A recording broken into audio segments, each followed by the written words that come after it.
2014 T20 world cup, 2017 champions trophy, 2021 world test championship, 2023 world test championship, 2023 one day world cup, India আবার একবার ফাইনালে 2024 T20 world cup.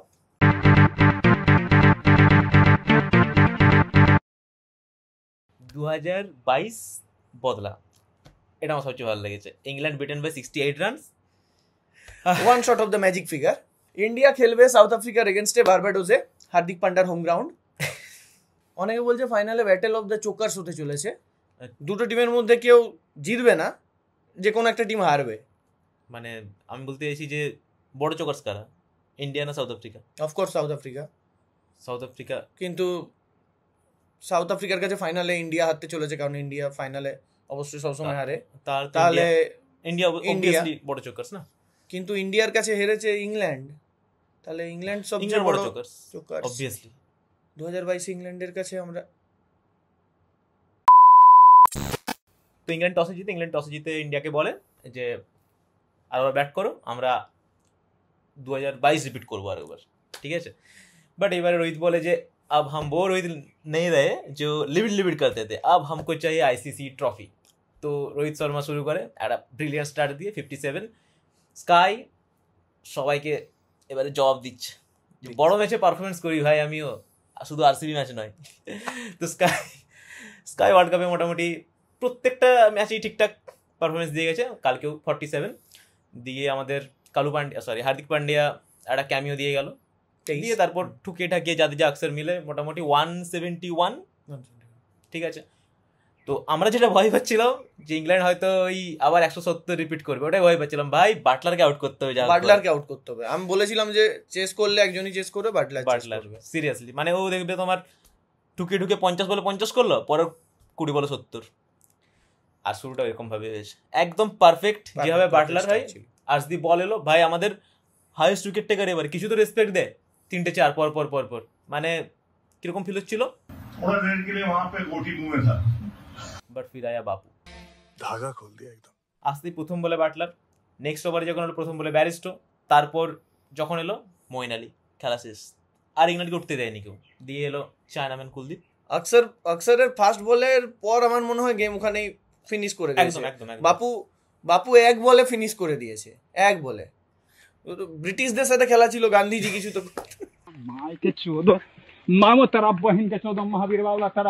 Butler দাঁড়িয়ে থাকলে আমাদের মানে ম্যাচটা কাঁদিয়ে ছাড়তো সিরিয়াস। লোকে আউট না করলে যতক্ষণ থাকতো ততক্ষণ মনে হতো যে মানে একদম 5 ওভারে যদি 70-80 রান দরকার থাকতো, ভয় থাকতো, আমরাই পিছিয়ে থাকতাম যে বাটলার যা খুশি করতে পারে। বাট একদম অ্যাডিলেডের ইয়ে করে দিত, অ্যাডিলেডটা যা হয়েছিল তাই করতে সিরিয়াসলি। তো বাট কন্ডিশনটা ভালো ইউজ করেছে আকসার, কুলদীপ দিয়ে বুমরা যেটা রেগুলার করছে। 103 run all out, that was perfect. 68 runs win. Shantanu প্রথম থেকে শুরু করা যাক। রোহিত শর্মা ব্যাট করতে নামলো, বৃষ্টি থামলো। হ্যাঁ, এবারে রোহিত শর্মা নামলো, দেখি হলো রোহিত শর্মা নামলো যেটা রোহিত শর্মা করে আসছে ওয়ার্ল্ড কাপে এসে। প্রথমে কি হলো, তোমার একটা ক্যাচ মারছিল প্রথমে, হয়ে থাকে না। প্রথম থেকে শুরু করতে গেলে বিরাট কোহলি আজকে মনে হলো যে বিরাট কোহলি পুরো তার যে ফর্মটা সেটা বাঁচিয়ে রেখেছে ফাইনালের জন্য। নো লুক ফ্লিক ওইটা যখন মেরেছে তখন আমি তো সিরিয়াস পুরো একদম যে আজকে বিরাট কোহলি সেমিফাইনাল মানে নকআউট মানে বিরাট কোহলি সেমিফাইনালে সবচেয়ে বেশি সর্বকালের হাইয়েস্ট রান বিরাট কোহলি। মানে কেন করবে না, সে নো লুক ফ্লিক করে বল উড়িয়ে দিচ্ছে। আমি আবার একে বললাম যে একে মারছে কারণ আরসিবিতে খেলা প্লেয়ার, অবভিয়াসলি সে লিস্ট অনেক লম্বা, কিছু করার নাই। যাই হোক, বাট আনফরচুনেটলি একটা বলের পর আবার বোল্ড হয়ে যায়। পুরো লেংথ মিস করলো এন্ড বোল্ড। একই রকম ভাবে কোনো আউট হচ্ছে না। ওই কনফিডেন্স যেটা হয়তো পিচটা স্লো বা কোনো কারণে কন্ডিশনের সাথে অ্যাডজাস্টিফাই হচ্ছে না। কারণ অরেঞ্জ ক্যাপ রোহিত শর্মা বলে দিয়েছে ফাইনালের জন্য সেভ করছে না। অরেঞ্জ ক্যাপ জিতে আসার পর হঠাৎ করে মানে আপসাইড ডাউন ফর্মটা হয়ে যাওয়া একটা ভাই, যদি মালটা সত্যি ফাইনালের জন্য সেভ করছে, सूरज तुमने तो काफी माल जमा करके रखा। ফাইনালে দেখা যাবে তখন, ঠিক আছে। যাই হোক, বিরাট কোহলি আউট হওয়ার পর যেটা আমার মনে হলো যে দুটো টাকলা স্পিনার আছে এদের। হ্যাঁ, আমি তো একদম ভেবে দিয়েছিলাম যে আজকে ঋষভ পান্তেরও ওয়ার্ল্ড কাপ বিশাল ভালো যাচ্ছে সেটা নয়, গেল রান করছে, বাট আজকে মনে হলো যে ইংল্যান্ড টেস্টে যেহেতু ভালো খেলে তো স্বাভাবিক ভাবছিলাম যে ভালো খেলবে, বাট সেটা হলো না। আমি এখনো বলবো পাকিস্তানের সাথে যেটা খেলেছে সেটা মানে ইনভ্যালুয়েবল নক। আই থিঙ্ক ওর সিলেকশনটা জাস্টিফাই করেছে, অ্যান্ড ওর ভালো ইনিংস খেলা জাস্ট একটু মানে ম্যাটার অফ ম্যাচেস, যে কোনো মুহূর্তেও খেলে দিতে পারে, ফাইনালেও ভালো কিছু খেলতে পারে।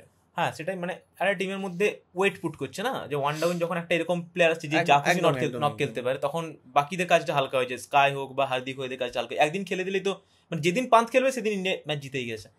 তো আই হোপ যে ফাইনালে মুভিং অন। তারপর স্কাই নামলো, একদিকে রোহিত শর্মা দাঁড়িয়ে ছিল, রোহিত ম্যাচটাকে স্লো হতে দেয়নি আমার যেটা মনে হয়, তোমার বৃষ্টি নামার আগে অব্দি ম্যাচটাকে স্লো হতে দেয়নি, স্পিনার গেছে যেই গেছে সবাইকে পিটে গেছে। হ্যাঁ, বৃষ্টি নামার আগে অব্দি ইন্ডিয়া সেই মানে পলিসি দিয়ে নেমেছিল যে যটা উইকেট পড়ুক যাই পড়ুক আমরা অ্যাটাকিং খেলবো, এবং I think this is the right way to do. ঠিক আছে, এইভাবে খেলে যেতে হবে, একদম যে আসছে যা আসছে মারার বল পেলে মারতে হবে, কিছু করার নেই। যে ভুলটা আমরা 23 ওয়ার্ল্ড কাপে করেছিলাম, যে পুরো টুর্নামেন্ট একরকম খেলে এসেছি, এখানে রোহিত শর্মা আউট হওয়ার পর পুরো স্ট্র্যাটেজি চেঞ্জ হয়ে গেল, ম্যাচটা 16 ওভারে কোনো চার নেই, অবাস্তব, এটা কমারও যোগ্য। এইটা এখানে মানে অ্যাপ্লাই করেনি, সেটা দেখে আমার ভালো লাগছে, পুরোটা যেটা যে ফর্মে খেলে এসেছে সেটাই করে গেছে লম্বা। তারপর এটা বৃষ্টির ব্রেক হলো, আমরা মানে রীতিমতো খাওয়া দাওয়া করে ভাবলাম ঘুমিয়ে না যাই, বাট যাই হোক ছিলাম জেগে।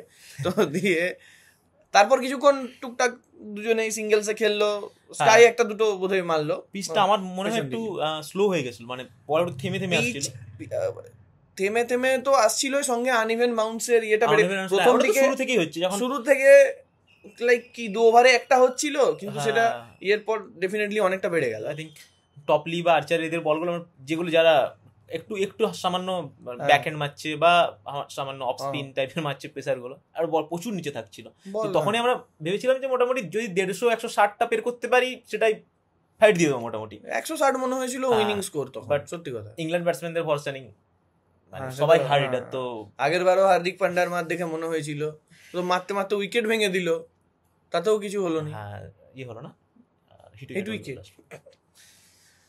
যাই হোক, দিয়ে রোহিত শর্মা ব্রিলিয়ান্ট 50, মানে one of the best innings. এই পিচে বোঝা যাচ্ছিল না, বাট পরে যখন মনে হলো যে না, ইংল্যান্ডের ব্যাটিং দেখে বোঝা গেল রোহিতের নকটা কতটা দামি ছিল, অবভিয়াসলি দুর্দান্ত।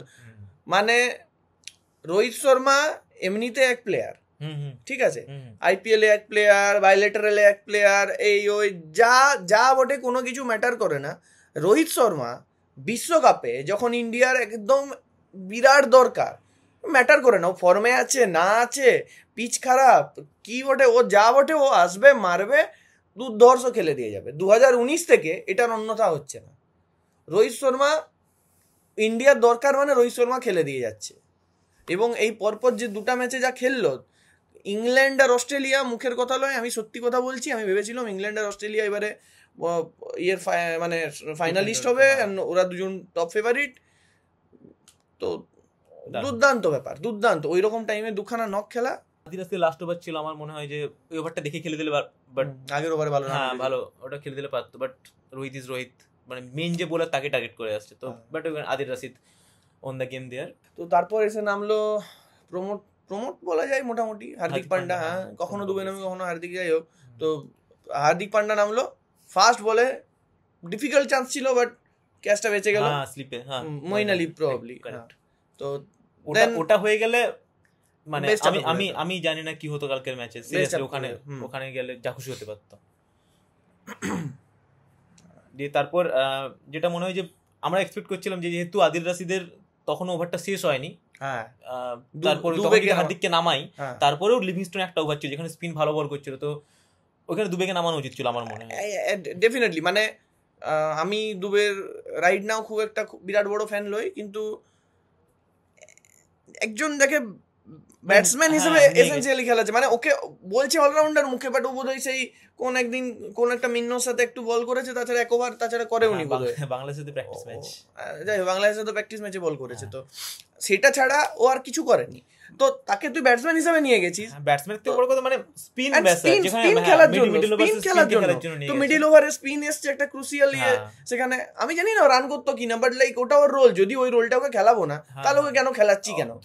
একদম একদম, ও একজন অলরাউন্ডার, যাকে বল করতে দেবো না আর যাকে ব্যাটে পিছি পিছি পিছি পিছি পিছি পিছি নিয়ে চলে যাচ্ছি, এটা কোনো doesn't make any sense to me. অনেকে বলছে যে শিবম দুবে খেলতে পারছে না, তাহলে ওকে নামাবো কেন, তার চেয়ে আমার জাদেজা বা আকসার এরাই ভালো, তো 10 জনে খেলবো।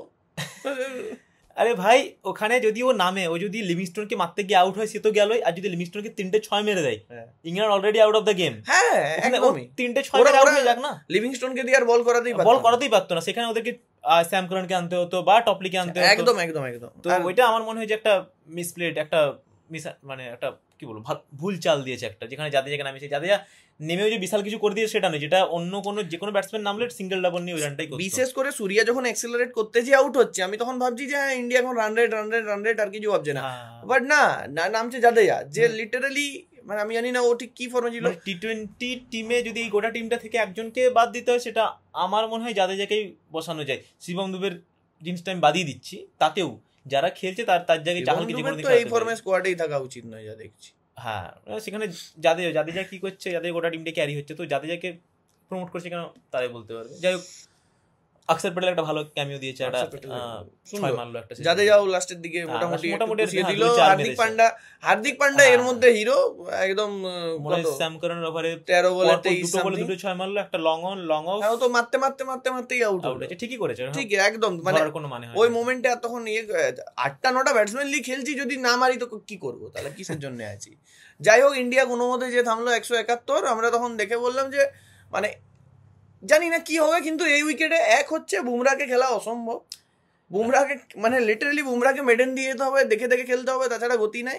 আর দ্বিতীয়ত বাটলার যদি আউট হয়ে গেছে, ইংল্যান্ড গেমের বাইরে। যত হ্যারি ব্রুক থাকুক, বেস্টো থাকুক, মঈন আলী থাকুক, লিভিংস্টোন, এই ইয়েতে যদি ইংল্যান্ডকে কেউ বেল আউট করতে হতো সেটা বাটলারের একটা ওই আগের বারের মতো 40 বলে 80, 50 বলে 80 এমনি কিছু একটা দরকার ছিল, আদারওয়াইজ ইংল্যান্ডের কোনো চান্সই ছিল না।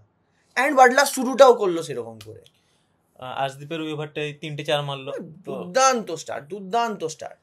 আমার মনে হচ্ছিল যে হয়তো 20-22 বলে ছায়া দেখতে পাচ্ছি। মানে অন্য কোনো টিমের ফ্যান হলে হয়তো বলতাম যে আরে জিতে যাবে, যে কোনো টাইমে জিতে যাবো, বাট যেহেতু ইন্ডিয়া, যেহেতু এতগুলো জিনিস পেরিয়ে এসছি, এত ট্রমা পেরিয়ে এসছি, মানে আজ কালকে যদি 230ও করতো সেটাতেও ভয়ে থাকতাম যে ভাই যা খুশি হতে পারে। বাট অক্ষর প্যাটেলকে ওখানে আমরা এক্সপেক্টই করছিলাম যে অক্ষর প্যাটেল পাওয়ার প্লেতে বল তো করবেই, যেখানে হয়তো আমি ভাবছিলাম যে সেকেন্ড ওভার আসতে পারে, বাট সৌরদা বললো যে না, বুমরাকে তো একটা ওভার করাবি, নতুন বল না দিলে ওটা তখন এক ব্যাপার। হ্যাঁ জাস্ট পুরো সিরিজটাতেই করে আসছে, বাট আমি বলেও দিয়েছিলাম যে অক্ষর প্যাটেল আসবে, বুমরাকে নতুন বলে কারা বল দেয় না, মুম্বাই ইন্ডিয়ান্স। দিস ইজ এই ব্লুটা হচ্ছে ইন্ডিয়ার জন্য, ঠিক আছে। যাই হোক, তো অক্ষর প্যাটেল এলো, বাপু এলো फोर्थ ओवर बॉल करते, सॉरी बापू अगेंस्ट इंग्लैंड इंडिपेंडेंस याद दिला दिए, वो बंदा निकला धोती पहन के, তো ফাস্ট বলে দিয়ে ইংল্যান্ড প্রমোট করলো এইকে মঈন আলীকে, যেটা আমরা ভাবছিলাম যে ব্যাস্টো আসলে হয়তো ওই ওভারেই গুটিয়ে যেত, কারণ হ্যাঁ মুডে কোনো কথা, মানে আমি তো একটা জায়গায় পড়লাম যে ওয়াশিংটন সুন্দরের ডগের নাম কি গাব্বা, আর অক্ষর প্যাটেলের ডগের নাম ব্যাস্টো। কবে থেকে যেদিন থেকে দেখছি সামনাসামনি পড়ি সেদিন থেকে বোল্ড একই রকম আউট, পরের দিনও সেম। তো ওরা ইংল্যান্ড ভয় পেয়ে মোটামুটি মঈন আলীকে প্রমোট করেছিল। ইন্ডিয়ার এগেইনস্টে মঈন আলীকে নামানো মেক সেন্স, মানে মোটামুটি ভালোই খেলে, হ্যাঁ ব্যাটে হোক বলে হোক, তাছাড়া যখন দুটো লেফট আর্ম স্পিন আছে আমাদের দিকে, আর যদি আমি আর একটা স্পিনার কুলদীপ, মঈন আলী তো নামবেই স্বাভাবিক, কিছু করার দিয়ে বুমরাকে আরেকটা ওভার করলো পাওয়ার প্লে, তো এখানে সল্ট আউট। তোর ঘোর আপত্তি ছিল যেটা, আমি জেনুইনলি ভাবছিলাম যে এই ম্যাচটাতে হয়তো বুমরাকে একটু বাঁচিয়ে পেয়েছে, কারণ অ্যাটাকিং না গিয়ে একটা ডিফেন্ডিং অ্যাপ্রোচ, মানে বাটলার যখন আউট হয়ে গেছিল তখন হোল্ড করা যেত, কিন্তু আই থিংক ইন্ডিয়া অ্যাগ্রেসিভ হতে চেয়েছিল সেই মুহূর্তে, যে সাকসেসফুল যখন হচ্ছে কিছু বলা পে অফ করেছে, কিছু করার নেই, একদম বিভিন্ন ফেজে ইউজ করা যেত। যখন ধর ম্যাচ একটা পার্টনারশিপ যখন বিল্ড হচ্ছে তখন বুমরাকে আনলাম, ডেথের জন্য 2 ওভার রাখলাম, বাট ইন্ডিয়া ওয়েন্ট অ্যাটাকিং।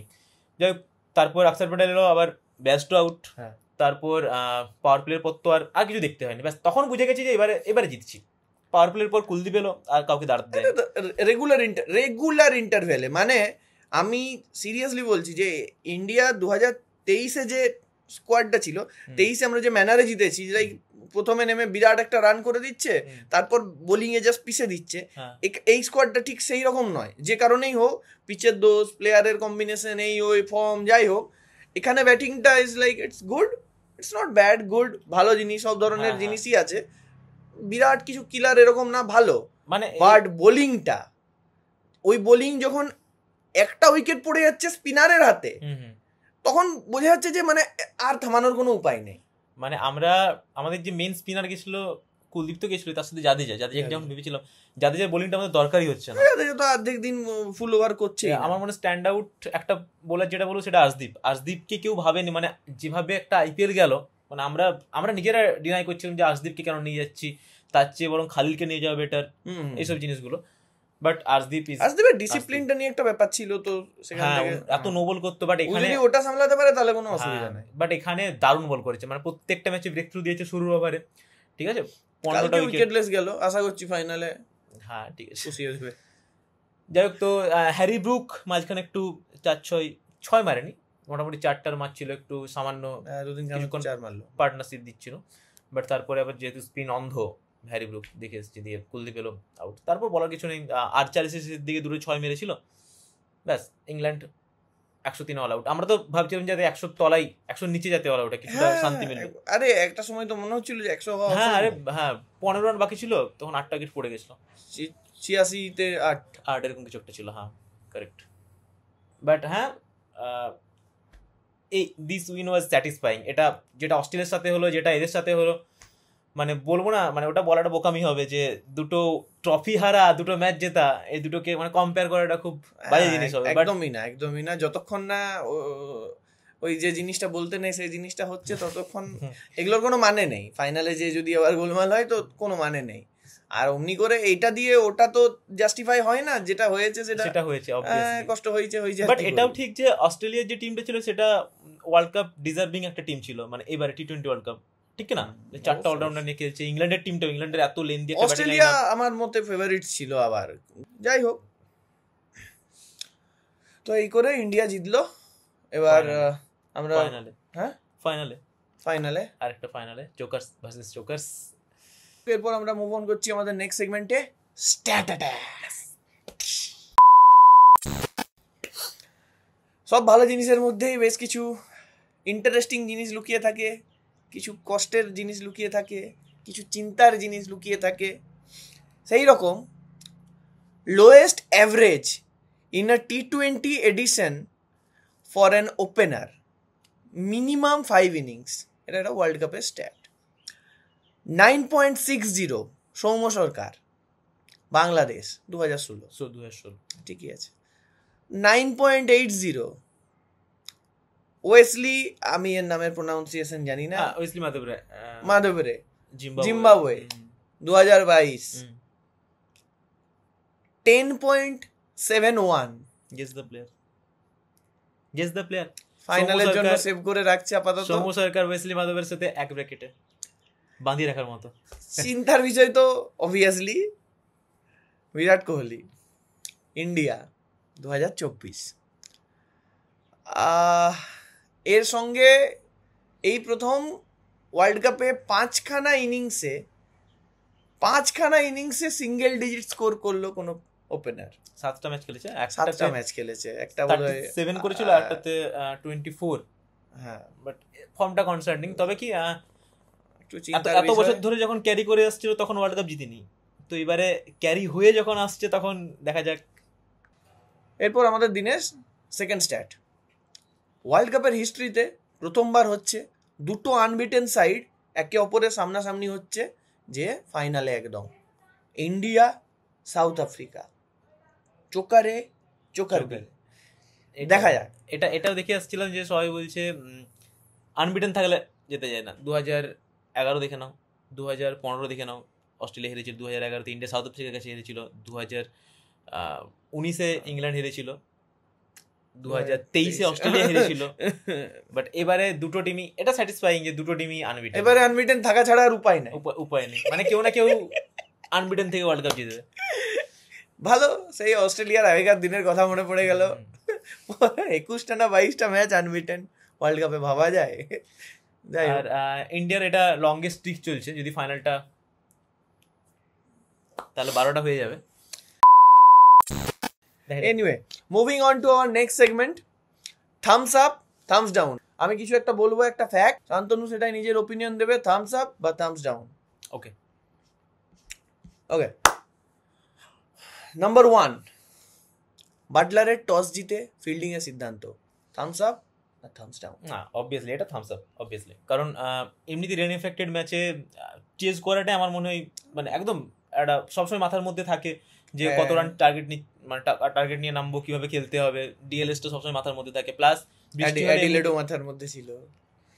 হ্যাঁ, সেটাও ফাঁস গয়া না, সেটাও চেজ করে জিতেছিল। হ্যাঁ, কারেক্ট। হ্যাঁ, ওটা একটা সাইকোলজিক্যালি একটা অবভিয়াসলি। আর তারপর তোমার বৃষ্টি হলে, যখন সকাল থেকে বৃষ্টি হচ্ছে, মাঠে একটা ময়েশ্চারাইজার থাকার কথা, তো স্বাভাবিক এটা অবভিয়াসলি যে কোনো টিম হলেই হয়তো বলতো যে একটা টসে জিতে ব্যাটিং বোলিং নিতাম। Thumbs up. Number 2, Shivam Dube, একজন ব্যাটিং অলরাউন্ডার, যাকে ব্যাটিংয়ে যত সম্ভব পিছিয়ে পিছিয়ে পিছিয়ে পিছিয়ে প্রত্যেক দিন নিয়ে যাওয়া হচ্ছে, আর বোলিং তাকে দেওয়া হচ্ছে না। তো তাকে ব্যাটিংয়ে বা বোলিংয়ে ইউজ না করা, ট্যাকটিক্যালি এরকম একটা প্লেয়ার ফার্স্ট 11-এ আছে, থামস আপ না থামস ডাউন? আমার তো মনে হয় প্লেইং 11-এ আছে, ওটাতে আমার Thums down. Rinku Singh like this post.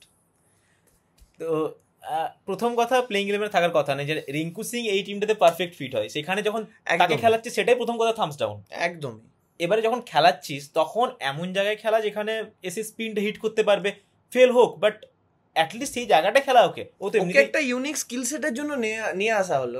By chance Hardik পান্ডা কিছু করতে পারলো, তখন একটু বল করবে, এই ওই এর সঙ্গে স্পিনটাকে শুরু থেকে ধাপাধাপ মারবে না। বেটা স্পিনে মারছে না, বেটাকে স্পিনে মারার সুযোগ দিচ্ছে না, কোনোদিন বল করছে।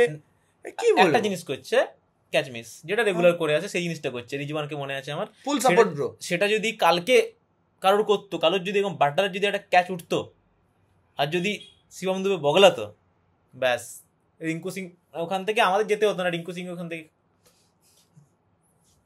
বিরাট কোহলির ব্যাটটার সঠিক ইউজ করতো। ঠিক আছে, correct. Big thumbs down. Okay, next number 3, আর আজকের দিনের আমাদের ফাইনাল সেগমেন্ট চলে এসেছি আমরা।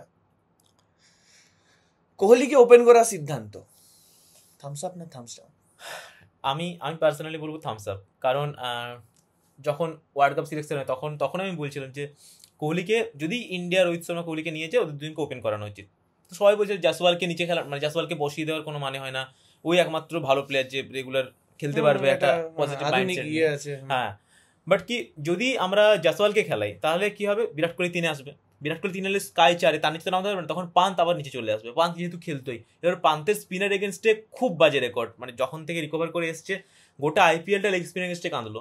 দিয়ে এখানেও যদি আমি সেম জিনিসটা করি, যদি স্লো হয়ে যায়, গোটা ম্যাচটাই ঝুলে যাবে।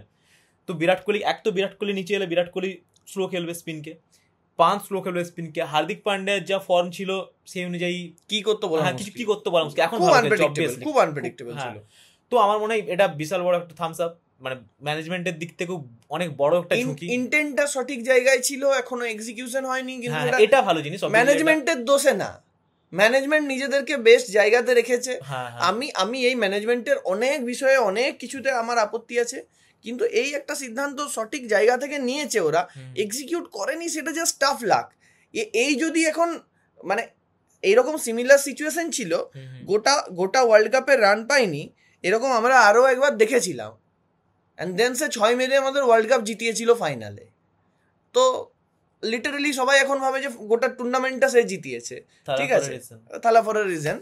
কিন্তু ব্যাপার হচ্ছে, যদি কালকে বিরাট কোহলি একটা ওরকম ইনিংস খেলে দেয়, এই আগে যা হয়েছে এগুলো কোনো ম্যাটার করবে না, কোনোদিন কোনো টপিকে উঠে আসবে না।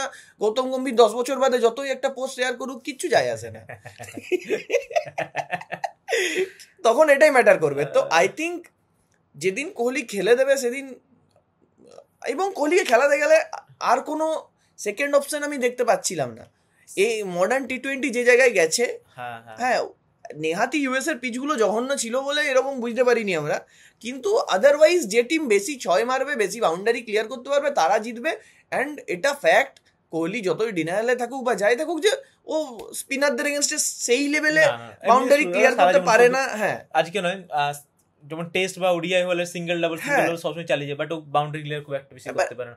যেটা রোহিত শর্মা একটা ভালো জিনিস বলেছে কালকে, যে বিরাট কোহলি এরকম ভাবে আউট হলে ওর ইন্টেন্টটা সবসময় একদম কালকে ইন্টেন্টের অভাব ছিল, ওর লেন্সটা হয়তো একটু ভুল রিড করেছিল, কিন্তু ইন্টেন্টের অভাব ছিল না।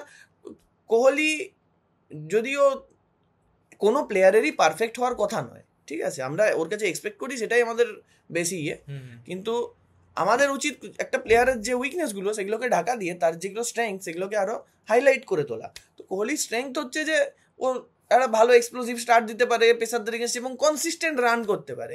তো ওর যদি স্পিনে উইকনেস থাকে, একটু স্ট্রাইক রোটেশন ছাড়া বিরাট কিছু না হয়, সেক্ষেত্রে আমাদের উচিত ওকে সাপোর্ট করা। এই এতে অবভিয়াসলি এতগুলো এডিশন যেগুলো খেলে এসছে, তাই না, তো একটা এডিশন যে কোনো খেলতে পারে না। বিরাট কোহলি চ্যাম্পিয়ন, মানে শুধু এরকম বলছি না যে ব্রডকাস্টাররা যেরকম বলে যে যাই খুশি করবে, হ্যাঁ দারুণ প্লে, সেটা নয়। জেনুইনলি যে বিরাট কোহলি যে কোনো ম্যাচ খেলতে, পরের দিন সেঞ্চুরি করে দিলে কেউ অবাক হবে না, ভাই এত বাজে খেলছে, পরের দিন সেঞ্চুরি করে দিতে। কারণ বিরাট কোহলি ইজ বিরাট কোহলি, সিরিয়াসলি যতই যাই করে যাক, কেউ যত বাজে ফর্মের মধ্যে দিয়ে যাক, বিরাট কোহলি যা খুশি করতে পারে। তো আর সেটার জন্য যতদূর আমাদের জয়সওয়ালের কথা, জয়সওয়ালের সামনে গোটা জীবনটা পড়ে আছে। হ্যাঁ হ্যাঁ, রাজত্ব করবে, মানে জয়সওয়াল খেললে হয়তো খারাপ খেলতো কিছু নয়, ও খেললেও কম্বিনেশনের জন্য দারুণ হতো, কিন্তু হ্যাঁ কোহলিকে বসানো যেত না, কোহলিকে খেলাতে হতো। আমাদের কি বলে আম্বাতি রাইডু যাই বলুক, একটা ইয়েতে যখন অরেঞ্জ ক্যাপ জিতে এসছে একজন, তাকে ওভাবে বসিয়ে দেওয়া যেত না, ঠিক আছে। আইপিএল এর আগে কোহলির ফর্ম নিয়ে হয়তো কিছু কোয়েশ্চেন ছিল, বাট আই থিঙ্ক আইপিএল এর পর সেটা নিয়ে আর কোনো কোয়েশ্চেন থাকে, ওগুলো বাজে কথা, হ্যাঁ তো কোনো কোয়েশ্চেন থাকেনি, খেলাতেই হতো। এবং খেলালে কোহলিকে প্রথম থেকেই বলেছি যে একটাই জায়গায় খেলাতে হবে, সেটা ওপেনার। অবভিয়াসলি যখন সিলেকশন হয়েছিল তখন থেকেই ওটাই ছিল যে রোহিত শর্মা বিরাট কোহলি খেললে তারা দুজন যাতে ওপেন করে। যাই হোক, আমাদের এটা অনেকটা লম্বা হয়ে গেল। তোমার জন্য একটা thumbs up, thumbs down. Shivam Dube কি এত কনসার্ন, তাহলে ফাইনালে কি তুমি কি করতে যে খেলাতেই কি খেলাতে না শিবম দুবেকে ফাইনালে? হ্যাঁ, শিবম দুবেকে বসাতে গেলে যাকে খেলাতে হবে তাকে খেলানো যাবে না, সে টিমে নেই, রিঙ্কু সিং। তো কিছু করার নেই, মানে we are stuck with him. কাকে খেলাবো? সঞ্জু স্যামসন একটা আছে, বাট ফাইনালে গিয়ে মনে হয় না যে, না ফাইনালে গিয়ে রেগুলার কোনো প্লেয়ার যদি হতো যে ধারাবাহিকভাবে ইন্ডিয়ার হয়ে খেলছে, যদি বিরাট কোহলি সাইড লাইনে বসেছিল, আমি বলতাম যে হ্যাঁ ফাইনালে এনে নামানো যেতেই পারে, সে সেঞ্চুরি করে দিতে পারে।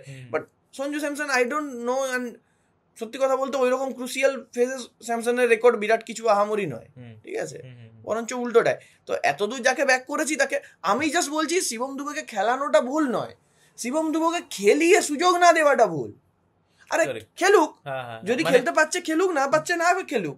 বিরাট কোহলি যে এরকম বাজে ফর্মের মধ্যে দিয়ে যাচ্ছে, খারাপ খেললে বাদ দিয়ে দেবো, কিন্তু তো সুযোগই পাচ্ছে না। বাদ নয়, ওকে যদি আমি আবার ওয়ান ডাউন নিয়ে আসি, সবাই বলছে কিং কা বেস্ট পজিশন হ্যাঁ নাম্বার 3, उसको वहां খিলাও, এগুলো বাজে জিনিস। তো কি 11 বছর ধরে কোথায় খেলছে? ওপেন আবার জয়সওয়ালকে ওপেন করে দেবো, 11 বছর ধরে তো কোহলি খেলছে তিনে, আমরা তো জিতিনি কিছু এখনো। হ্যাঁ, কোহলির দোষ না, কিন্তু জিতিনি, যেটা জিতিনি, তো অ্যাট লিস্ট এই ইয়েতে এখন অবধি যেটা মেন্টালিটি নিয়ে এসেছি, যেটা একটা রোড ম্যাপ তৈরি করে এসেছি, ব্লুপ্রিন্ট, সেটাতে একদম ফোকাস করা উচিত। ফাইনালে গিয়ে কোনো রকম পাকাপাকি কিছু না করাই ভালো। আই থিঙ্ক এটা যেরকম আছে সেরকমই যাক, তো जैसा चल रहा है वैसे চলনে তো। যাই হোক, এই ছিল আমাদের ফাইনালি বাঙালির প্রথম পডকাস্ট। আমরা দুজনে মিলে ছোট্ট করে একখানা পডকাস্টের চ্যানেল খুলেছি, যেমনটা দেখতে পাচ্ছেন। আমরা আরো খেলাধুলো ছাড়াও আমরা সিনেমা, সিরিজ এইসব নিয়ে রিয়াকশন वगैरह দেবো, আমাদের নিজেদের আলোচনা, গল্প এইসব চলতে থাকবে। যদি আপনাদের ভালো লাগে তাহলে আমাদের লাইক, কমেন্ট, সাবস্ক্রাইব করবেন এবং বন্ধুদের সবার সাথে শেয়ার টেয়ার করে নেবেন। Thank you.